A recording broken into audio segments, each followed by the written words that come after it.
Hi పిల్లలు, ఈ రోజు మనం పూరి జగన్నాథ స్వామి గారి అద్భుతమైన కథ వినేద్దాం. జగన్నాథుడంటే ప్రపంచానికి నాథుడు అని అర్థం. ఆయనను లార్డ్ కృష్ణ స్వరూపంగా ఒకప్పుడు భావిస్తారు. ఇంద్రద్యుమ్నుడు అనే రాజు ఉండేవాడు. ఆయనకు విష్ణువు ఆలయం కట్టాలనే కోరిక ఉండేది. జగన్నాథ స్వామి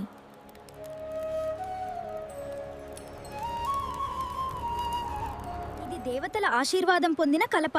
ఇది నిజంగా ప్రత్యేకమైనది. ఇది ఒక అద్భుతం.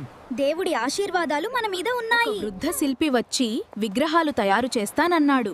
కానీ ఒక షరతు పెట్టాడు, పని అయ్యే వరకు తలుపు తీయకూడదు కొన్ని అని. రోజుల తర్వాత రాజు ఆతృతతో తలుపు తెరిచాడు. హాల్!